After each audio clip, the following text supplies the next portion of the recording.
जम्मू कश्मीर की राजनीति में नया बदलाव होने की संभावना है। जम्मू कश्मीर में नेशनल कॉन्फ्रेंस और उनके सहयोगी सत्ता की बागडोर संभाले हुए हैं और अभी काबीना की अगर सूरत-हाल की अगर बात करें तो कुल 6 मंत्री काबीना में हैं और इसको लेकर एक बड़ा बदलाव सामने आने वाला है और ये माना जा रहा है कि जो मौजूदा काबीना है, जो कैबिनेट है, उसमें फेरबदल होने की संभावना है और कई नए चेहरे सामने आ सकते हैं उमर अब्दुल्ला लेड इस सरकार की कैबिनेट में। और आपको ये बताते चलें कि अभी सब कुछ ठीक रहा तो आने वाले कुछ दिनों में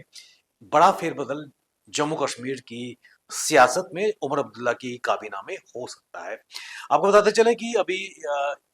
अभी भी सीटें काबीना की खाली हैं। 6 मंत्री इस वक्त यहाँ पर मौजूद है। मुख्यमंत्री उमर अब्दुल्ला इस काबीना को लीड कर रहे हैं। डिप्टी सीएम सुरेंद्र चौधरी, उनके अलावा जावेद राणा, जावेद डार, सतीश शर्मा, सकीना इत्तू इस मंत्रिमंडल का हिस्सा हैं और आने वाले समय में इसमें बदलाव भी हो सकते हैं और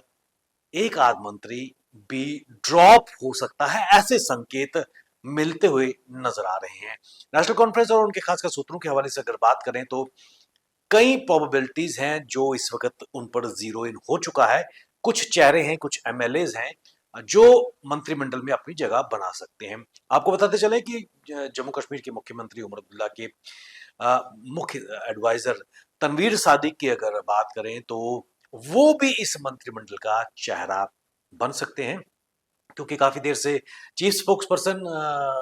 ये रह चुके हैं नेशनल कॉन्फ्रेंस के और उमर अब्दुल्ला के खासे करीबी हैं और आजकल इकट्ठे मॉर्निंग में रनिंग करते हुए उमर अब्दुल्ला के साथ दोनों ही तनवीर सादिक और उमर अब्दुल्ला नजर आ रहे हैं। तो नजदीकी इनकी पहले से है और ये अब कयास लगाए जा रहे हैं कि तनवीर सादिक को मंत्रिमंडल में जगह मिल सकती है। इनके साथ साथ नॉर्थ कश्मीर की अगर बात करें तो एक बड़ी शख्सियत जो निकल कर सामने आ रही है,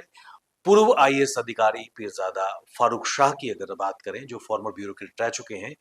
गुलमर्ग से ये नेशनल कॉन्फ्रेंस की सीट पर इन्होंने चुनाव लड़ा था, जीत के सामने आए थे और खासकर उस क्षेत्र की ये नुमाइंदगी कर रहे हैं और वहां पर नेशनल कॉन्फ्रेंस और सरकार की जो नीतियां उनको बढ़ावा देने के लिए ये माना जा रहा है कि उनको भी मंत्रिमंडल में जगह मिल सकती है और ये भी कयास लगाए जा रहे हैं कि पर्यटन विभाग इनको मिल सकता है। ऐसे में साउथ कश्मीर की अगर बात करें तो बशीर अहमद वीरी की बात करें, डॉक्टर बशीर अहमद वीरी एक कदावर शख्सियत है साउथ कश्मीर की अगर बात करें। इल्तिजा मुफ्ती को इन्होंने असेंबली इलेक्शंस में हराया था, एक कड़ी टक्कर वहां पर देखने को मिली थी और खासकर साउथ कश्मीर की अगर बात करें तो वहां से ये प्रतिनिधित्व कर रहे हैं नेशनल कॉन्फ्रेंस का। इनको भी मंत्रिमंडल में जगह मिल सकती है। ये 3 प्रोबेबिलिटीज अभी तक सामने आ रही है और इनके अलावा नेशनल कॉन्फ्रेंस के दिग्गज नेता मियां अल्ताफ अहमद की बात करें, एक अपनी उनकी शख्सियत है और उनके जो बेटे हैं मियां मेहर अली,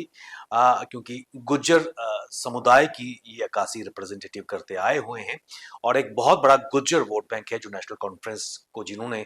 वोट दिया है और ऐसे में गुजरों की नुमाइंदगी के लिए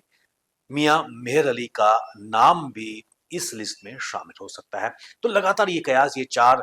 नाम शॉर्टलिस्ट होते नजर आ रहे हैं और ये माना जा रहा है कि इन 4 में से कुछ चेहरे उनको मंत्रिमंडल में जगह मिलेगी, मौजूदा चेहरे उनमें से 1 या 2 ड्रॉप हो सकता है। ये जम्मू कश्मीर की राजनीति के जो तस्वीर है आपको बताते चलें और ये तस्वीर आने वाले समय में साफ होगी। इसके अलावा आपको ये भी बताते चलें कि राज्यसभा सीट के लिए डॉक्टर फारूक अब्दुल्ला का नाम भी अभी चर्चाओं में है। उसके साथ-साथ उमर अब्दुल्ला के जो एडवाइजर हैं नासिर सुगामी या फिर नासिर असलम वानी, उनकी बात करें, बेशक वो इलेक्शंस हार गए थे असेंबली इलेक्शंस, लेकिन ये संभावना भी बन रही है कि उनको राज्यसभा का टिकट भी दिया जाएगा। उसके अलावा ये भी माना जा रहा है कि नेशनल कॉन्फ्रेंस के एक और कदावर नेता चौधरी रमजान, उनको भी शायद अभी प्रोबेबिलिटी बन रही है कि नामों पर विचार किया जा रहा है कि उनको राज्यसभा का टिकट दिया जाएगा। और उसके अलावा एक बड़ा नाम शमी ओबेरॉय की अगर बात करें, मुख्यमंत्री उमर अब्दुल्ला के खासे करीबी हैं और उनके नाम पर भी मंथन होता नजर आ रहा है और ऐसे में डॉक्टर फारूक अब्दुल्ला अगर अपनी राय देते हैं, सहमति जताते हैं तो राज्यसभा के लिए उनका नाम तो तय है, लेकिन बाकी नाम पर अभी मंथन चल रहा है और आने वाले समय में ये उम्मीद जल्दी जताई जा रही है कि बेहद ही जल्दी ये तस्वीर साफ होगी। ऐसे में कैसर जमशेद लोन की भी अगर बात करें तो पिछले 3 टर्म्स में एमएलए रह चुके हैं। उनके नाम पर भी विचार किया जा रहा है मंत्रिमंडल काबीना में शामिल होने के लिए, लेकिन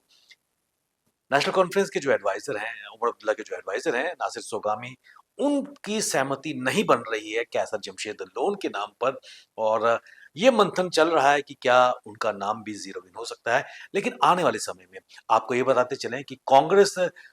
जिनको 2 सीटों की पर ऑफर दी थी नेशनल कॉन्फ्रेंस ने, वो शायद सत्ता में शामिल होने की उन्होंने पहले ही बात की थी कि जब तक पूर्ण राज्य का दर्जा जम्मू कश्मीर को नहीं मिलेगा, तब तक वो मंत्रिमंडल में शामिल नहीं होंगे और शायद कहीं न कहीं नेशनल कॉन्फ्रेंस केंद्र को भी अपीज़ करने का प्लान कर रही है और कांग्रेस को इस कैबिनेट रिशफल से बाहर रखने का मन बना चुकी है और यही कारण है कि इस वक्त नेशनल कॉन्फ्रेंस के जो एमएलएज हैं, उनके नामों पर मंथन होता नजर आ रहा है और राज्यसभा के लिए नेशनल कॉन्फ्रेंस की तरफ से जम्मू कश्मीर से कौन जाएगा, उस पर भी बात होती नजर आ रही है। तो कुल मिलाकर आने वाले दिनों में राजनीतिक सरगर्मियां बढ़ने वाली हैं। कई नाम काबीना से कटेंगे और कुछ नए नाम जम्मू कश्मीर की कैबिनेट में शामिल होने जा रहे हैं। आप भी उन पर नामों पर विचार कीजिए और इन 4 या 5 में एमएलएज में से कौन मोस्ट प्रोबेबल है, कदावर है या फिर बाहुबली है काबीना में आने के लिए, कमेंट बॉक्स पे अपनी राय जरूर लिखिए। बने रहिए हमारे साथ, हमें दीजिए इजाजत। नमस्कार।